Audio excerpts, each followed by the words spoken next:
Imagínense, hay una sutil trampa que aparece precisamente cuando buscamos evolucionar.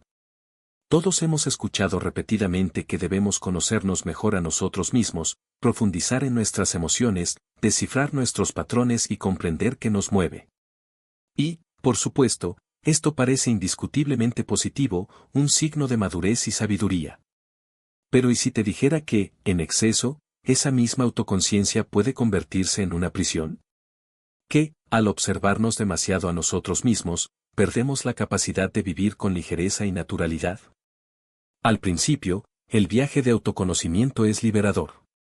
Empiezas a ver lo que antes pasaba desapercibido, los errores que se repiten, el autosabotaje, las heridas del pasado que aún resuenan en el presente. Esta claridad abre puertas a cambios reales, a elecciones más conscientes y a romper viejos patrones. Es un alivio, una verdadera transformación.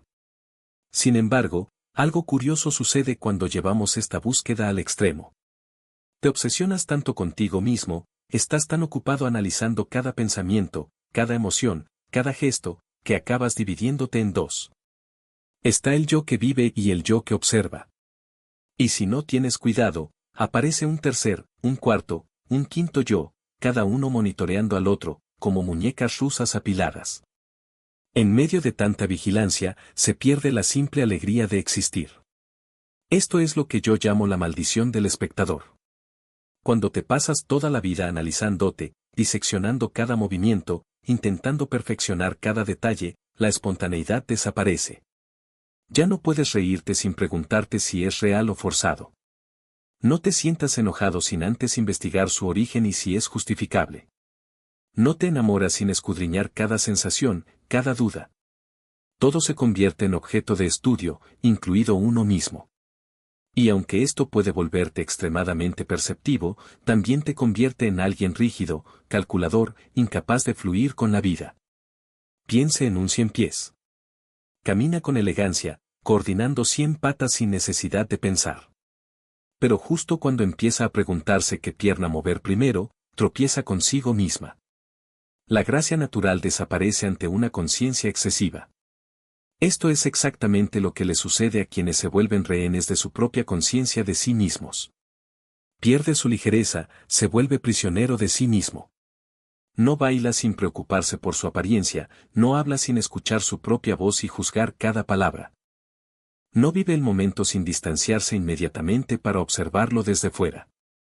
Y lo peor es que cuanto más te conoces a ti mismo, más ves tus propias limitaciones, los condicionamientos, los traumas, los miedos.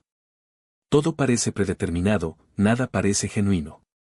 Cada gesto, cada pensamiento, cada emoción parece un reflejo más del pasado. Entonces piensas, si soy consciente del patrón, puedo cambiarlo. Pero pronto se da cuenta de que incluso este deseo de cambiar es en sí mismo un patrón. El intento de escapar del condicionamiento ya forma parte de ello. Y así, caes en una espiral sin fin, como mirarte en dos espejos y ver infinitos reflejos de ti mismo multiplicándose. Esta es la parálisis del hiperanálisis. Aquellos que se hunden demasiado en la autoconciencia quedan atrapados ante cada elección, incapaces de decidir. Vea todas las motivaciones posibles, todas las trampas psicológicas. ¿Estoy actuando por miedo? ¿Por costumbre? ¿Por una vieja herida? Y, en medio de tantas preguntas, la acción desaparece. Es posible que ya haya conocido a alguien así, personas que pasaron años en terapia, devoraron libros de psicología y pueden explicar cada uno de sus comportamientos con precisión quirúrgica. Pero al final no viven.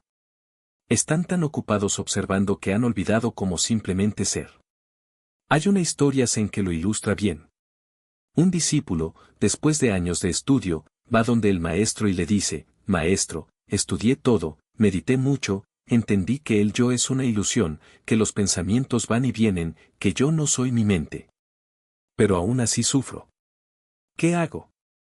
El maestro responde con un golpe de palo. ¿Pensaste en eso?, pregunta.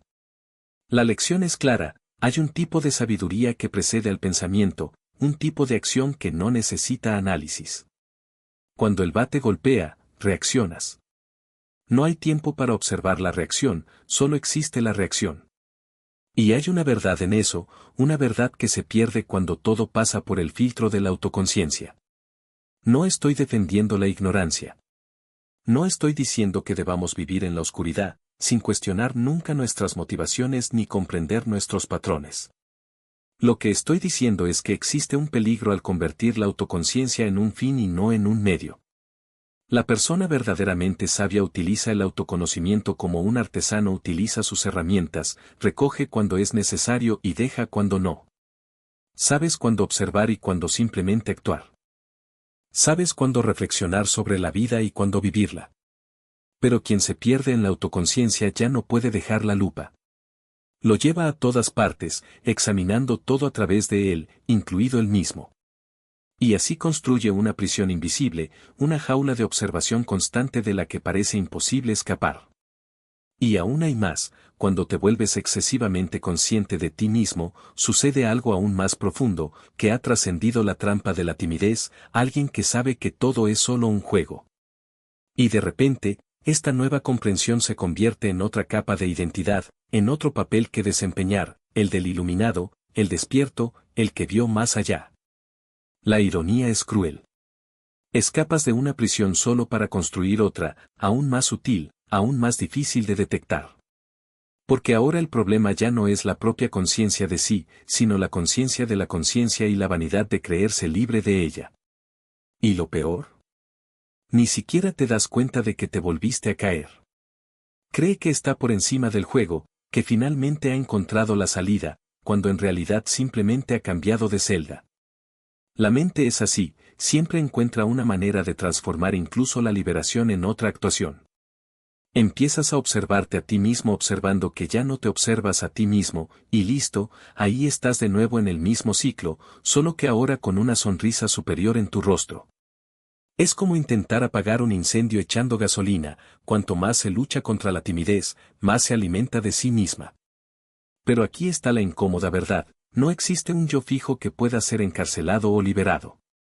Lo que llamamos yo es solo un flujo de pensamientos, sensaciones y percepciones, un río que nunca es el mismo de un momento a otro.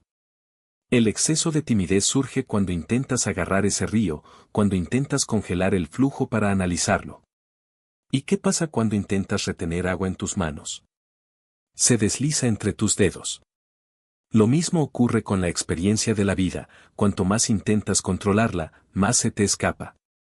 Entonces, ¿qué queda? Quizás la única salida sea dejar de buscar una salida.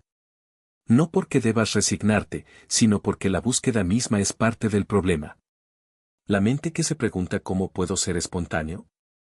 Es la misma mente que nunca será. La pregunta ya presupone una división, el yo que quiere ser espontáneo y el yo que debería actuar así. Pero ¿qué pasa si no hay división? ¿Qué pasa si, en el fondo, ya eres espontáneo, auténtico, y lo único que te impide darte cuenta de ello es la creencia de que necesitas convertirte en algo diferente? Piensa en un niño jugando.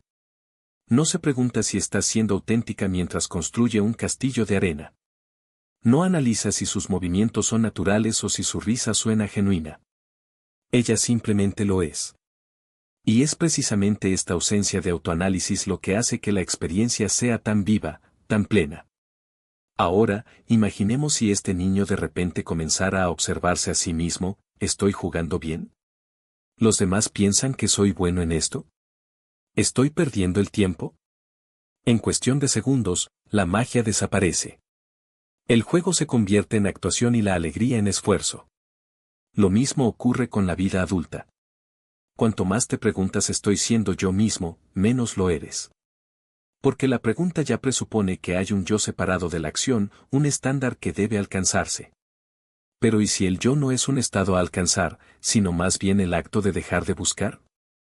¿Qué pasa si la autenticidad no está en algún lugar al frente, sino aquí, ahora, en la simple ausencia de resistencia? Por supuesto, esto no significa que debas convertirte en un zombi, ajeno a todo. La autoconciencia tiene su valor, nos permite aprender, crecer y evitar errores. El problema no es la conciencia misma, sino la fijación en ella. Es como un espejo, útil para arreglarse, pero un desastre si te pasas todo el día mirándolo. La vida no está hecha para vivirse reflexionando. Está hecho para ser vivido en la vida. Entonces, tal vez la clave no sea eliminar la autoconciencia, sino dejarla en su lugar correcto, como una herramienta, no como una prisión. Úselo cuando sea necesario, déjelo cuando no y, sobre todo, comprende que tú no eres el observador. Eres lo observado y el acto de observar, todo al mismo tiempo. No hay separación. No hay un yo detrás de los ojos que lo analice todo. Simplemente está sucediendo la experiencia.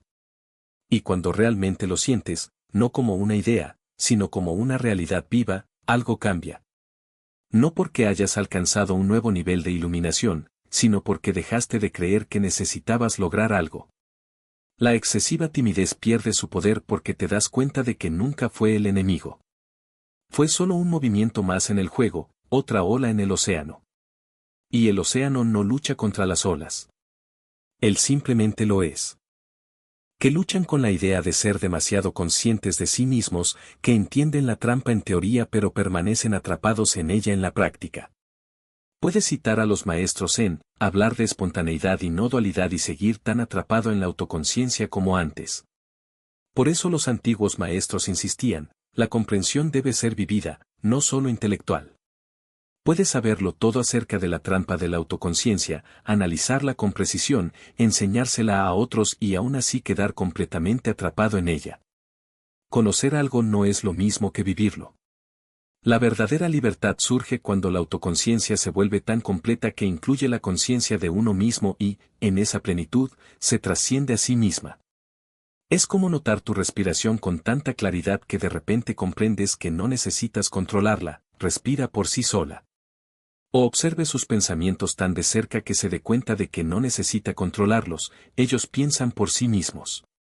Esta es la paradoja central de la conciencia. La solución al exceso de autoconciencia no es menos conciencia, sino más conciencia, hasta el punto de abarcar la conciencia de la conciencia de la conciencia, hasta que toda la estructura del observador y lo observado se disuelve en una experiencia directa, cruda y no intermedia. Pero aquí está la advertencia, incluso esto puede convertirse en otra trampa sofisticada. La mente es ingeniosa. Puede tomar todo lo que se ha dicho y transformarlo en un nuevo programa, una nueva meta que alcanzar. Sí, necesito ser consciente de la conciencia hasta que se disuelva en la experiencia directa. Trabajaré en eso. Y de repente, volvemos al punto de partida, otra capa de autoconciencia, otro observador observando, otro guión a seguir. La mente nunca deja de crear niveles de complejidad, nuevas cosas a las que prestar atención, nuevas formas de tomar conciencia de sí mismo. Quizás la verdadera sabiduría sea esta, sé consciente de ti mismo cuando sea necesario y olvídate de ti mismo cuando la vida te pida tu presencia. Utilice la autoconciencia como herramienta cuando sea útil y déjela a un lado cuando no lo sea. No lo conviertas en una religión, no lo conviertas en toda tu identidad. Y por amor de Dios, no te pases toda la vida mirándote en directo. A veces vivir. Simplemente vive.